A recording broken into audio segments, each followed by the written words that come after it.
You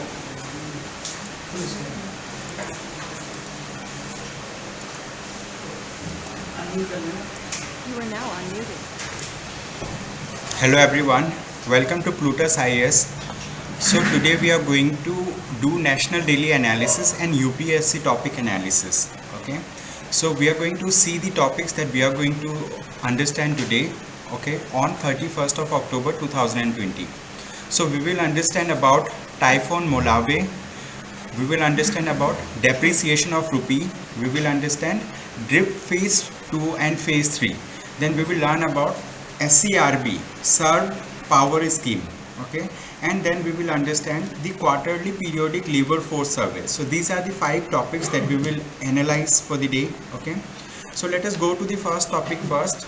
So the first topic is Typhoon Molave. Okay, so we will understand like why this particular Typhoon Molave was in news. Okay, so this is the name of the typhoon.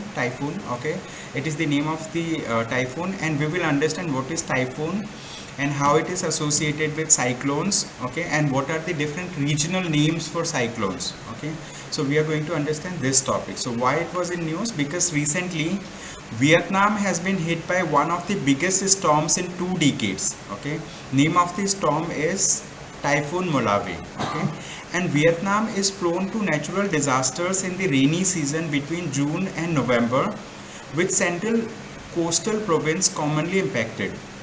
But these storms have notably worsened in the recent years. Okay, so where is Vietnam located? So you can see over here this blue color, okay, in this map. Okay, Southeast Asian countries, these are Southeast Asian countries. So Vietnam has been hit by this Typhoon Molave, so that's why it was in news. And Vietnam is cyclone prone region, so like it is naturally prone to disasters. Okay, and it happens during the month from June to November. Okay, every year it happens, but this time the typhoon was like, it was one of the biggest storms in the last 2 decades. It simply means in the last 20 years this was one of the biggest storms. Okay, biggest storms that has hit Vietnam. Okay, so that's why it is important for us to understand some key points related to the typhoon. So typhoon is a regionally specific name. Okay, it is a regional specific name for strong tropical cyclones. Okay, it is a regional name for strong tropical cyclones. And what do we mean by tropical cyclones? Okay, we will understand and what are the different regional names for tropical cyclones. Okay, so tropical cyclones are known as typhoons in the northwest Pacific Ocean. Okay, so in the northwest Pacific Ocean, tropical cyclones are known as typhoons. Then it is known as hurricanes in the Atlantic Ocean. Okay, it is known as hurricanes in the Atlantic Ocean. It is known as Willy Willies in the northwestern Australia, and it is known as tropical cyclones in the Indian Ocean region. So if some strong strong winds or like strong cyclones hit in the Indian Ocean region, so it is known as tropical cyclones. Okay, so we do have tropical cyclones as well as temperate cyclones. So we need to understand like what are the conditions for the formation of tropical cyclones, what is the frequency of occurrence of tropical cyclones in the tropical regions. We have already seen like what are the different names, regional names for tropical cyclones. So the thing is, these are the things that needs to be analyzed. Okay, so like in your free time, I expect you to go through the details. What is the difference between tropical cyclone and temperate cyclone? What is the condition for formation of tropical cyclones, like this. Okay, so let us see. Okay, some details related to it. So this particular diagram shows the anatomy of a tropical cyclone. Anatomy means like if we see the structure from within, okay, a tropical cyclone. So this is the diagram that represents that particular thing.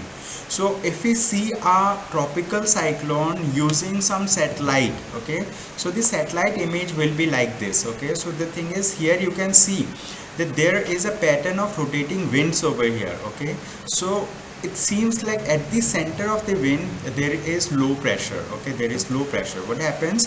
So at the center it is known as eye, and near to that eye we have eye wall. So this is just a satellite image. This is top view for you to understand. Now if we see the cross-sectional view, if we see the cross-sectional view of this particular tropical cyclone, so cross-sectional view seems like this. So what happens, like in the center over here we have I, okay, that we have already shown in this particular map, and then we have, you know, spiraling winds. Okay, these winds are spiraling. Okay, so sometimes they spiral in the clockwise direction, sometimes they spiral in the anti-clockwise direction. It depends on which regions they are forming. Okay, so if they are forming in the northern hemisphere, they generally rotate in anti-clockwise direction. If they are formed in the southern hemisphere, they generally rotate in the clockwise direction. Okay, so the thing is, around this eye we have eye wall. Okay, and this shows that, you know, spiraling winds are spiraling and they are moving upward. And from within, like if we see the you know, this center, the eye over here, we can see some descending air also. Okay, so when spiraling winds, you know, they spiral, they move upward. So what happens? So the thing is, they gradually, the radius of that particular spiral keeps on increasing, and, like, you know, they dissipate once they go, you know, in the upper areas, and they may make a landfall also. And here this is the, you know, like three-dimensional cross-sectional view for you. So here, like, we can see, like, this is an eye, this is eye wall, and this is outer cloud shield. Okay, like outflow cloud shield, or like outer cloud shield. So this is how, like, if you break that particular structure from you know, like from top side, and we just rotate it, we will be able to see something like this. So this is the anatomy of a tropical cyclone, and apart from this, we will understand some specific details about tropical cyclones. Okay, so a tropical cyclone is a generic term that is used by meteorologists to describe a rotating organized system of clouds and thunderstorms that originate over tropical or subtropical waters and has closed low level circulation. Okay, they have closed and low level circulation, so they may generate over tropical waters, they may generate over subtropical waters.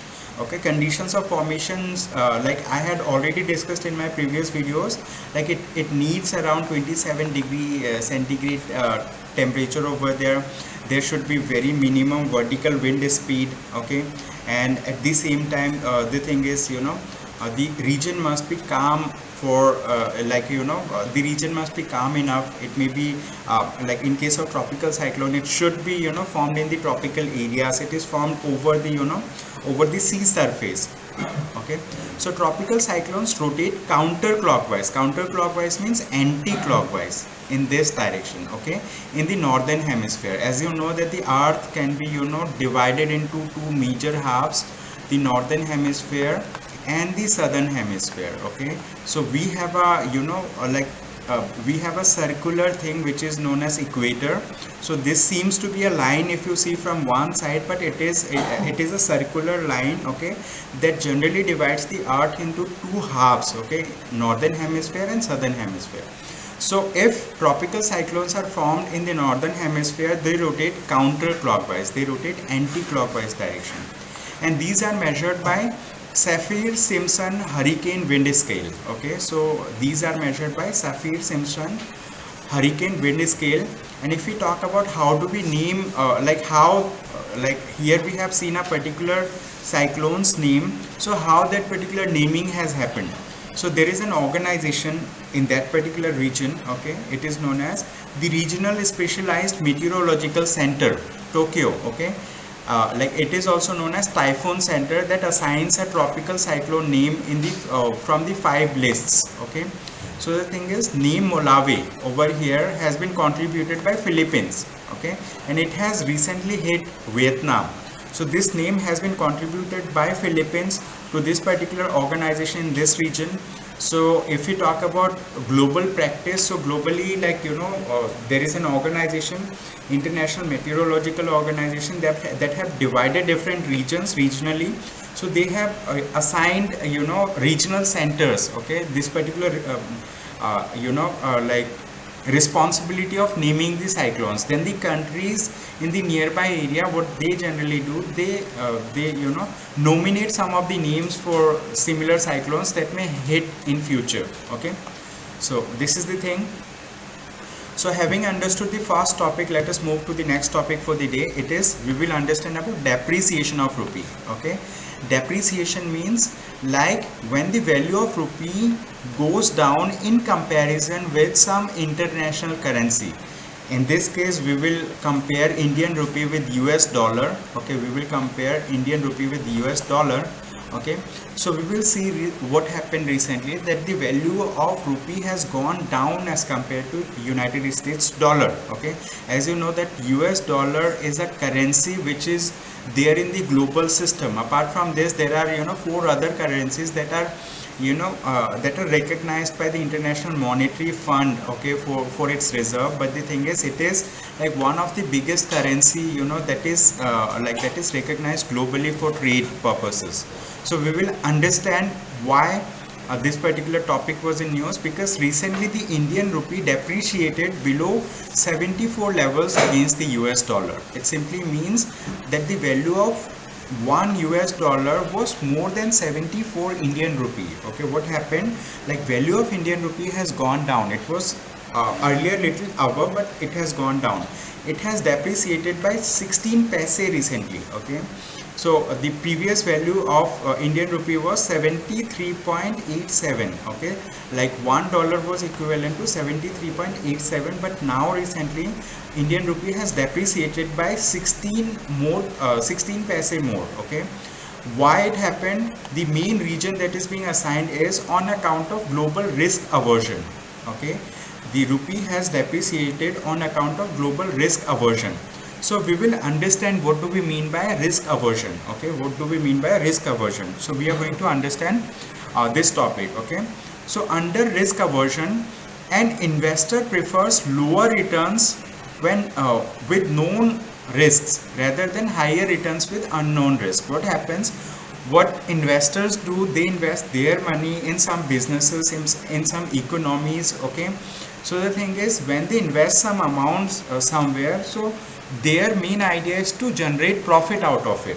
But at the same time, they are aware that the money that they are investing, this money may be lost also. There may be loss. Okay, so he may experience losses also, he may experience profits also. So this thing is kept in mind. Okay, kept in mind by the investors before investing money.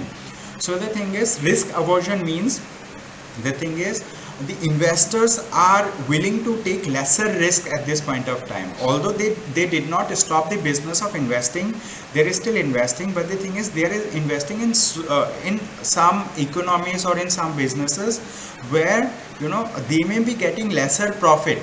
But the thing is, they may be knowing in advance what are the risks associated with the investment that I am making. Okay, instead of investing in some businesses or in some economies where they are aware that if I invest here, there may be higher returns, there may be higher profit, but the thing is, there may be unknown risk. So the thing is, risk aversion simply means investors are preferring to invest in some businesses or some economies in such a manner so that so that their risk reduces. It may be less profitable, but the thing is, they are trying to reduce their risk. Okay, so this is what we mean by risk aversion.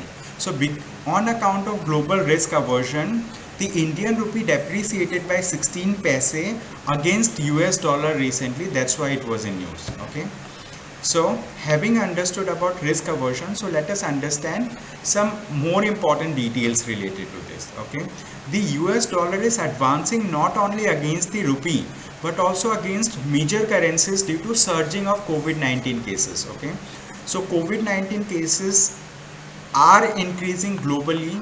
Okay, so the thing is, investors are preferring to invest less in various developing countries, and they are preferring to invest more on developed countries. Why developed countries? Because developed countries has better health infrastructure over there. So even businessmen are like, if some vaccines are developed, so businessmen will be able to get cured.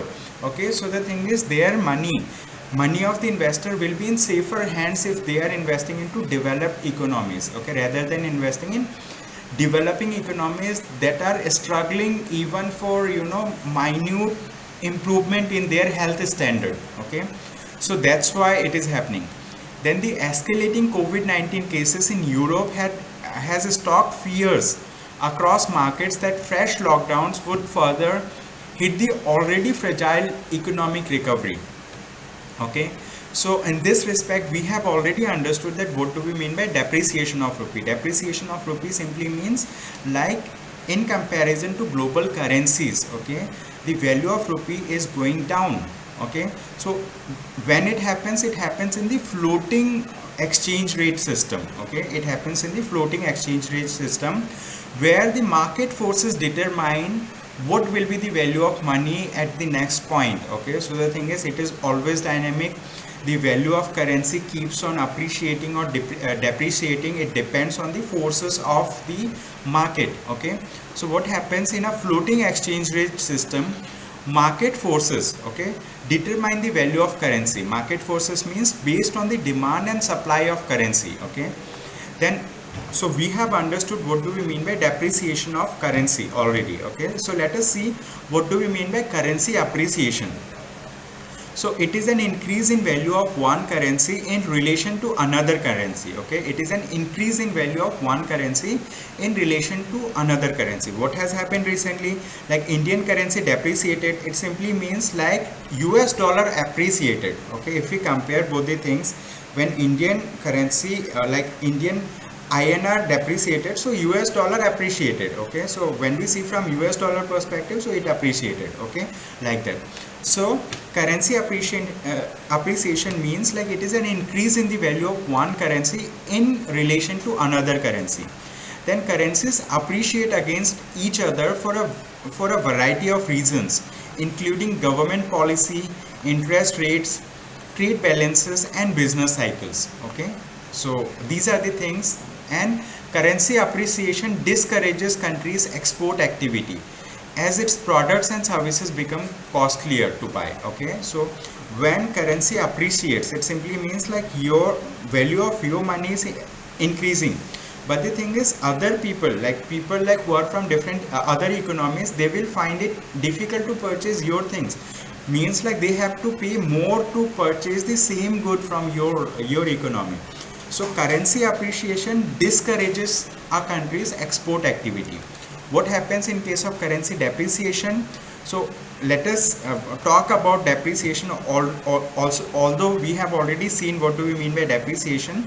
So currency depreciation means it is a fall in the value of currency in a floating exchange rate system. It is a fall in the value of currency in a floating exchange rate system. Then economic fundamentals, political instability or risk aversion can cause currency depreciation. Okay, so the thing is political instability, you understand, risk aversion I have already discussed now. Now currency depreciation encourages a country's export activity. Okay, as its products and services become cheaper to buy. Okay, so this is a benefit associated with currency depreciation, that currency depreciation encourages a country's export activity. Okay, because in that case, you know, goods that are being produced in that particular economy will be easily purchased by, you know, people from other economy. So if you want to learn more on this news item, you can follow this The Hindu link. Okay, so having understood the first topic, let us move to the next topic for the day, which is DRIP phase 2 and phase 3. What do we mean by DRIP? DRIP stands for Dam Rehabilitation and Improvement Project. Okay, Dam Rehabilitation and Improvement Project phase 2 and phase 3. Okay, it was recently in news, so that's why we will understand this thing. Okay, so why it was in news? Because recently the Cabinet Committee on Economic Affairs, which is chaired by the Prime Minister, okay, Prime Minister of India, it has approved the Dam Rehabilitation and Improvement Project phase 2 and phase 3. Okay, Cabinet Committee on Economic Affairs has approved this particular thing. Okay, now it envisages comprehensive rehabilitation of 736 existing dams located across the country and complements the Dam Safety Bill 2019. Okay, so what it envisages or what it seeks to do, it seeks to rehabilitate 736 existing dams that are located across the country, and it will complement the Dams Safety Bill. Okay, what is dam? dam is a like hydropower project. Like it is something, you know, that can be utilized for multi-purpose projects. So over here I have shown you the you know, image of a dam. So dams are built on rivers, okay? So on rivers, so that like we can store the river water for some time, and after then we release the water such that the, you know, the speed of water that flows down is very high. So using that thing, we rotate the turbines to generate electricity. We can use this water for irrigation purposes also. So a lot of you know, multi-purpose use may be associated with dam projects, okay? So this particular DRIP, dam rehabilitation and improvement project, it is also being funded by the World Bank and the Asian Infrastructure Investment Bank, okay? It is being funded by the World Bank as well as Asian Infrastructure Investment Bank, AIIB. So we will understand more on this news item. Okay, so I have included some images for you. So what they are saying over here, that in India we have already experienced many dam disasters across India. Okay, so the thing is, you know, there have been dam disasters in different states like Rajasthan, Madhya Pradesh, Gujarat, Maharashtra, Andhra Pradesh. These are the number of cases that you can see in red color over here inside, okay, red or pink color over here. So these are the number of cases. And if you talk about large dams in India, we have around 5,701 large dams in India. So many, you know, disasters happen in many of the dams. So it is very important to rehabilitate those dams, to reconstruct the dams, to do regular inspection on those dams. So that's why we have our Dam Safety Bill 2019 in place. Okay, so once it becomes an act, so what will it do? It will, you know, it will try to work towards making the dam operation very safe in India. Okay, so here some information related to Dam Safety Bill 2019 is mentioned. Okay, like that. So making dams safe. So this is just an infographic that I have taken from news items. Okay, you can go through in your free time. Okay, it talks about the number of cases and all. It is not important for us to remember how many dam disasters happen in which states. It is not important for us. Okay, we have to analyze the topic in detail. Okay, so this particular map shows dams in India. Okay, where are dams located in India? How many dams are there? I have already discussed how many large dams are there. There may be multiple small dams. Okay, so for example, like we have, you know, like dams, like we have Hirakund dams, we have Rihand dam, we have you know, this Damodar Valley dam, then we have a lot of dam, Jawahar Sagar, okay, Rana Pratap Singh, Gandhi Sagar, Kota barrage, okay, so Bhakra Nangal dam. So these are the dams that are there in India. So the thing is, you don't have to remember the location of each and every dam. Just, you know, see some prominent dams that keeps on repeating in the newspaper for your understanding. Okay, you need to just look into those dams, like, you know, Tungabhadra dam, okay, dam on the Kaveri river, okay, like that. So there may be various dams over here. So dams are located on rivers. So you should also understand, like, in which direction rivers are flowing, what are the major rivers in the, you know, like in the northern portion of India, like Ganga, Brahmaputra, its tributaries, and you have to learn about peninsular rivers, its tributaries and all, like that. Okay, so this is just for your extra information that I have included over here. So having understood this, let us understand the objectives of dam safety and rehabilitation like DRIP program that was in news. Okay, DRIP scheme. Okay, so DRIP phase 2 and phase 3 were in news. So it has been cleared by the Cabinet Committee on Economic Affairs, which is headed by the Prime Minister of India. What are the objectives of the DRIP project? To improve the safety and performance of selected existing dams and associated appurtenances in sustainable manner. Okay, so like you just need to remember, like, what is the objective of this thing? To improve the safety and performance of selected existing dams. Okay, then to strengthen the dam safety institutional setup in participating states as well as at central level. Then to explore the alternative incidental means at a few of selected dams to generate the incidental revenue for sustainable operation and maintenance of dams. apart from this, what is the cost of the project? It is not important to remember the cost of the project. I have just included because it is in the news item. So it is 10,211 crore rupees, and it is financially assisted. Okay, so financial assistance, we are getting financial assistance of rupees 7,000 crore from from World Bank and Asian Infrastructure Investment Bank. Okay, so Asian Infrastructure Investment Bank and World Bank is supporting this DRIP program of Government of India. Okay, DRIP program. Then if we talk about implementation period, so it is envisaged to be implemented over a period of 10 years, and they have given 2 overlapping years also. So they have divided into 6 years, but they envisage to finish it within 10 years period only. Okay, so now let us understand about this particular project itself, dam rehabilitation and improvement project. Okay, it was initially started in the year of 2012. So that time it was known as phase 1. Now phase 2 and phase 3 are in news. Okay, so it was started in 2012 and was scheduled to be completed in 2018.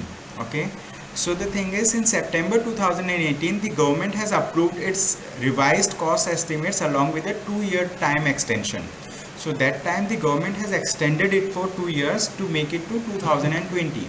Now after that, now phase 2 and phase 3 has been launched by the government for this dam rehabilitation and improvement project. And apart from its general objectives, it also aims at ensuring the safety of downstream population and property that are affected in the case of a dam failure or operational failure.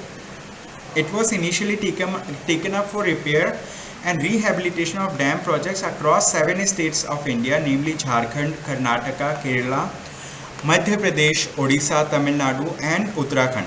Okay. Then if you want to learn more about Dam Safety Bill 2019, I have included a link for you from PRS Legislative. Okay. So you can follow this thing to learn about Dam Safety Bill 2019.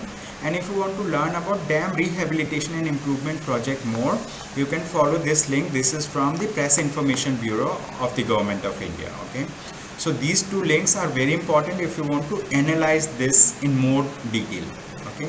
So having understood this topic, let us now move to the next topic, which is SERB Power Scheme. Okay, SERB Power Scheme. What does SERB stands for? SERB stands for the Science and Engineering Research Board. Okay, SERB stands for the Science and Engineering Research Board. And what does power stands for?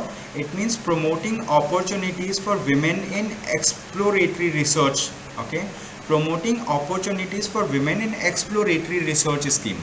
Okay, so SERB, so this power scheme is being promoted by the Science and Engineering Research Board. Okay, which is a statutory body of the Department of Science and Technology, Government of India. Okay. Now, why it was in news? Because recently the Union Minister for Science and Technology has launched SERB Power. Okay, SERB I already told. Okay, Power means promoting opportunities for women in exploratory research scheme, which has 2 components of fellowship and research grants. Okay, it has 2 components. One is fellowship, second is research grants. Okay, so the thing is, this SERB Power, it comes under the Department of Science and Technology, Government of India. Okay, so this is the thing. Then SERB stands for Science and Engineering Research Board. I have included the images for these bodies. Okay, so this particular body comes under this thing, Department of Science and Technology. So having understood this, let us learn in depth about it. Okay, what are the key points? So it is a scheme designed exclusively for women scientists. Okay, it is designed exclusively for women scientists to mitigate gender disparity in science and engineering research in various science and technology programs in Indian academic institutions and research and development laboratories. Okay, so this particular program is exclusively designed for women scientists. And what will it do? It will serve as a benchmark of recognition in the national scenario and will empower women scientists and cultivate a women-friendly culture and ensure more women in leadership position in decision-making bodies. Okay, if we talk about SERB Power Fellowship, so under this particular SERP Power Fellowship, the targeted population is like women researchers from in the age group of 35 to 55 years of age. Okay, then it will give up to 25 fellowships per year and not more than 75 fellowships at any point of time. Okay, so it will grant 25 fellowships per year under this SERP Power Fellowship. So it will be granted only to women scientists. Okay, so what is the component of support under this? Like fellowship will be provided rupees 15,000 per month in addition to regular income. Okay, then there will be a research grant of rupees 10 lakh per annum, and there will be overhead grant also of rupees 90,000 per annum. Okay, what will be the duration? The maximum duration will be 3 years only without any possibility of extension, and it will be granted to a women scientist only once in a career. Okay, only once in her career. Now we have already seen one of the component, okay, which is fellowship. Now we are going to talk about research grant. Okay, so funding under two categories. It will have funding under two categories of up to 50 power grants. Okay, 50 power grants.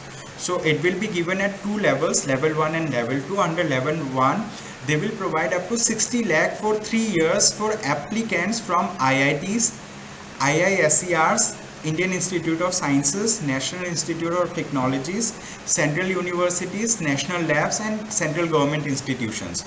And under level 2, it will provide grant up to 30 lakh for 3 years for applicants from state universities, colleges and private academic institutions. And how it will be regulated?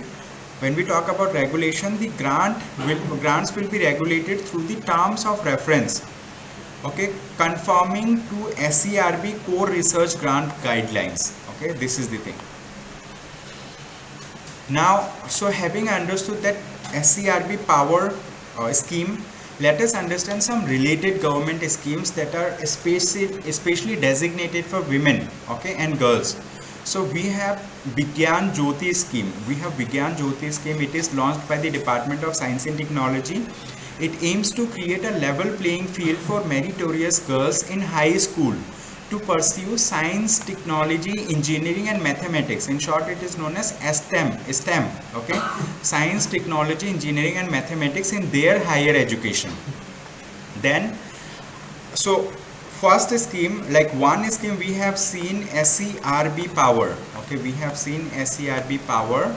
Okay, and now we are understanding related schemes. So one of the scheme that we understood is Vigyan Jyoti scheme. Then we have another scheme which is known as Gati scheme. What does Gati stand for? Gender Advancement for Transforming Institutions. Okay, Gati stands for Gender Advancement for Transforming Institutions. So Gati scheme will develop a comprehensive charter and a framework for assessing gender equality in STEM. STEM means science, technology, engineering and mathematics. We had already discussed this. Then third related scheme is, this is known as Kiran scheme. Okay, Kiran scheme. Kiran is the short form. Its full form is Knowledge Involvement in Research Advancement Through Nurturing. Okay, Knowledge Involvement in Research Advancement Through Nurturing scheme. Okay, which is known as Kiran scheme. So it was started by Department of Science and Technology. So Kiran scheme aims to bring gender parity in the science and technology sector by inducting more women talent in the research and development domain. Okay, so how many related schemes we have seen? We have seen first of all SERB power scheme, then we have seen Vigyan Jyoti scheme, then we have seen Gati scheme, then we have understood about Kiran scheme. There are some more related schemes, we will look into this. Okay, we have Beti Bachao Beti Padhao scheme. Okay, this is another linked scheme, related scheme, Beti Bachao Beti Padhao scheme. So this Beti Bachao Beti Padhao scheme is a joint initiative, okay, of the Ministry of Women and Child Development, Ministry of Health and Family Welfare and Ministry of Human Resources Development, okay, MHRD. So the thing is this, so how many ministries are associated? One of the thing is Ministry of Women and Child Development, Ministry of Health and Family Welfare, then Ministry of Human Resource Development. Okay, So if I'm not wrong, recently this particular ministry has been renamed as Ministry of Education. Okay, so now National Science Day, we will talk about National Science Day. So it was celebrated on 28th of February 2020 with theme Women in Science. Okay, National Science Day is celebrated on 28th of February 2020 and the theme was Women in Science. And Dr. Neeti Kumar, okay, she is a senior scientist from the Council of Scientific and Industrial Research, okay, Central Drug Research Institute, CSIR CDRI, Lucknow, okay. So she received the SERB Women Excellence Award 2020 on this occasion, on this National Science Day 2020. So if you want to read the news item, okay, you can follow this link from Press Information Bureau. Okay, it will help you to understand more details about like what is there on SERB power scheme. So that's all that we had to discuss in the previous topic. Now let us move to the next topic, which is quarterly periodic labor force survey. So we will understand what do we mean by labor force survey. Okay, we will understand like this quarterly means once every 3 months. Okay, so labor force survey is conducted once every 3 months. So since it is conducted regularly, so that's why it is known as periodic survey. Okay, it is conducted once every 3 months. Okay, so quarterly periodic labor force survey was recently in news, so that's why we are understanding this topic. Okay, so why it was in news? Because recently the National Statistical Office, in short it is known as NSO, released the quarterly periodic labor force survey PLFS for October to December 2019. Okay, October, November, December, 3 months. Okay, October, November, December. Okay, and this particular survey has been released for October to December 2019 period. Okay, so it's been almost a year, because it is like we are at the end of the month of October 2020. So they have released the quarterly periodic labor force survey for October to December 2019 period, and it is released by National Statistical Office. So it is very important for you to remember, this periodic labor force survey is released by the National Statistical Office. Okay, so the thing is, this National Statistical Office comes under the Ministry of Statistics and Program Implementation, Government of India. Okay, so I have included logo for this. National Statistical Office comes under Ministry of Statistics and Program Implementation. Then what does this data set does? Okay, so one thing that we need to understand, that this is a quarterly periodic survey. Okay, this is a quarterly periodic labor force survey which is released for every 3 months. Okay, but it is released at a delayed date. And apart from this, this data set differs from the annual report of the periodic labor force survey. So periodic labor force survey also releases annual report. That annual report and quarterly report are different with one another. That annual report covers both rural and urban areas. Okay, annual report covers both rural and urban areas. However, unemployment data for urban areas is released quarterly. Okay, unemployment data for urban areas is released quarterly. So we will understand more about it. So from this slide, what you need to remember, that periodic labor force survey is released by National Statistical Office, and National Statistical Office is a part, it comes under the Ministry of Statistics and Program Implementation. And this quarterly, this periodic labor force survey and annual report of periodic labor force survey are two different things. Okay, this is the thing that we have to remember from this slide. And apart from this, we will understand like what this quarterly report, what this quarterly periodic labor force survey, quarterly periodic labor force survey talks about unemployment rate. Okay, so it said that it eased in urban areas to 7.9% in October to December 2019 compared to 9.9% in October to December 2018. So they have done a comparison, okay, of the same period from 2018 and 2019. They said in 2018 the unemployment rate was 9.9%, okay, urban unemployment rate, and in 2019 it is 7.9%. And if we talk about the state-wise data, however, the state-wise data showed that urban unemployment rate was higher than the national average in Uttar Pradesh, Uttarakhand, Telangana, Kerala, Madhya Pradesh, Jammu and Kashmir, Delhi and Andhra Pradesh. Okay, so urban unemployment rate was higher than the national average in some of these states. Okay, in these states the urban unemployment rate was higher than the national average unemployment rate. Okay, that's the thing.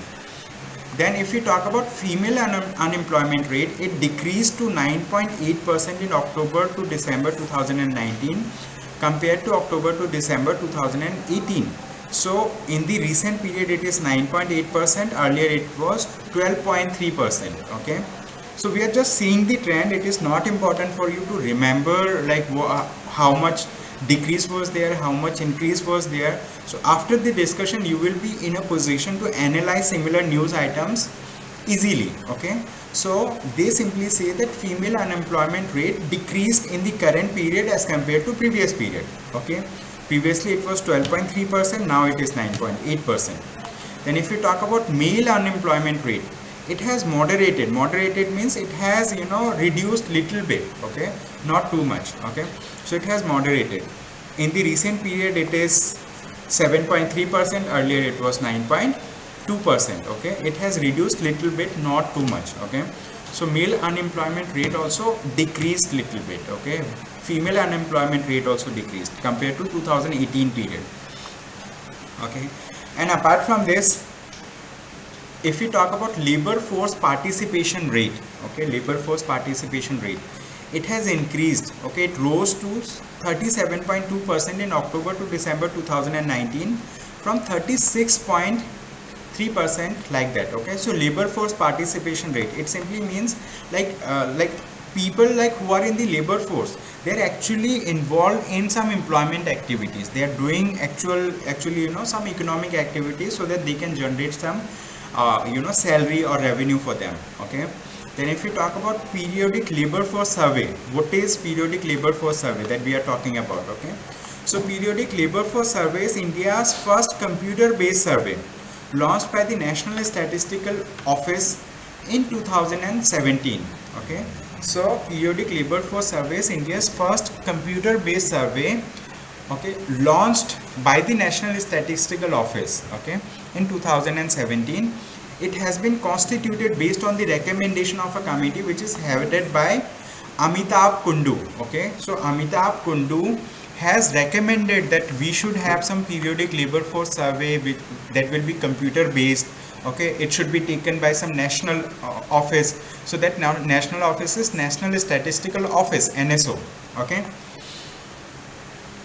then this periodic labor force survey has two objectives. What are the objectives? One of the objective is to estimate, okay, to estimate the key unemployment and unemployment indicators, okay, like worker population ratio, labor force participation rate, unemployment rate in the short time interval of 3 months for the urban areas only in the current weekly status. So we will understand what do we mean by current weekly status in activity status. Okay, so we will understand activity status. Under that we have like usual status, then we have current weekly status and all we will understand. Okay, so what are the objectives of periodic labor force survey? To estimate the key unemployment and employment rates indicators. Okay, those indicators are worker population ratio, labor force participation rate, unemployment rate.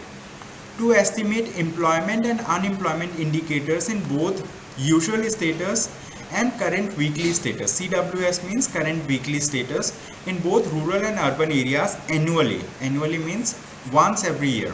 Okay, and before periodic labor force survey, okay, the NSSO, okay, so NSSO was the previous name, now it is renamed as National Statistical Office, okay, used to bring the data related to employment and unemployment based on quinquennial, okay, household socio-economic survey program. Quinquennial means once every 5 years, okay, it means once every 5 years. Then after this, let us understand some of the key terms related to this periodic labor force survey. What do we mean by unemployment rate? What do we mean by labor force participation rate? What do we mean by worker population ratio? We will understand them. Okay. Unemployment rate is defined as the percentage of persons unemployed among the persons who are in the labor force. Labor force means like people who are, you know, like able to work and they are willing to work but they are not getting work. Okay, so they constitute labor force. Either they may be involved in some work or they may not be involved in work, but the thing is they are able to work and they are willing to work. They constitute labor force. So unemployment rate is defined as the percentage of persons employed among the persons in the labor force. If we talk about labor force participation rate, so labor force participation rate is defined as the percentage of persons in the labor force, okay, in the population. So labor force participation rate, it simply means it is the persons in the labor force, okay, in the population. So among the entire population, people who are in the labor force, okay, they constitute the labor force participation rate. Okay, they may be working, they may be seeking, or they may be available for work. So all these three categories constitute the labor force participation rate. They may already be working, they may be seeking work, or they may be available for work. The moment they get a work, they will be doing the work, like that. Okay, so they constitute labor force participation rate. Apart from this, we have worker population ratio, which is known as WPR. Okay, so worker population ratio is defined as the percentage of employed persons in the population. Worker population ratio means percentage of employed person in the population. Okay, so let's consider there is a population of 100.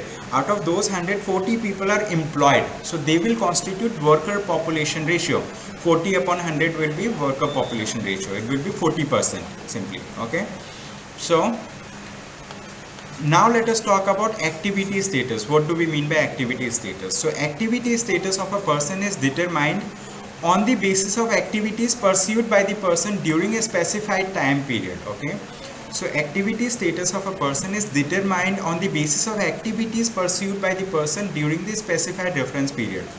Okay, it has two separate status. One is known as usual status, second is known as current weekly status. So we will understand what do we mean by usual status, what do we mean by current weekly status. Okay, we will understand them.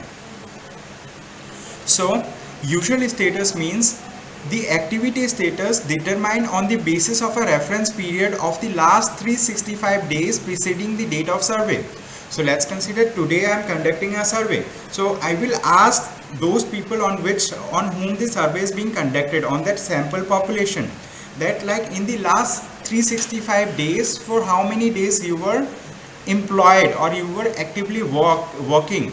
So that gives us usual status. Okay, so the activity status determined on the basis of reference period of the last 365 days preceding the date of survey, it is known as usual activity status of the person. Okay, similarly we have another like similar activity status which is known as current weekly status. We will understand what do we mean by current weekly status. The activity status determined on the basis of a reference period of the last 7 days preceding the date of survey is known as current weekly status of the person. Means if I am conducting survey today, okay, if I am conducting survey today, okay, so in this survey I am writing something. So there is a person, okay, me, and there is another person whom I am asking. So the thing is, over here there may be many persons, okay, there may be a sample population. So what I am doing, I am asking all these people, like in the last 7 days, how many days were you actually working? So whatever they say, I will be recording it over here. So this will give us current weekly status. Okay, this will give us current weekly status. Apart from this, okay, having understood all these things like key terms and activity status and all, let us understand about National Statistical Office. We will understand about National Statistical Office. Okay, so in short it is known as NSO. NSO is the Central Statistical Agency of the government. It is the Central Statistical Agency of the government, mandated under the Statistical Services Act 1980 under the Ministry of Statistics and Program Implementation, and it is responsible for the development of arrangements for providing statistical information services to meet the needs of the government and other users for information on which to base policy, planning, monitoring and management decisions. Okay, so it is responsible for development and arrangement of providing statistical information services to the government. Okay, and apart from this, This service includes collecting, compiling and disseminating official statistical information. All business operations in NSO are done in compliance with the national standards, procedures and best practices. Okay, so this is all about the National Statistical Office. Okay, if you want to learn more on this news item, you can follow this Indian Express link. You need to click on this Indian Express keyword to get to that link. Having understood this, okay, so this is all that we had to discuss today. Thank you so much for your time. Okay, I hope it was a learning session for you all.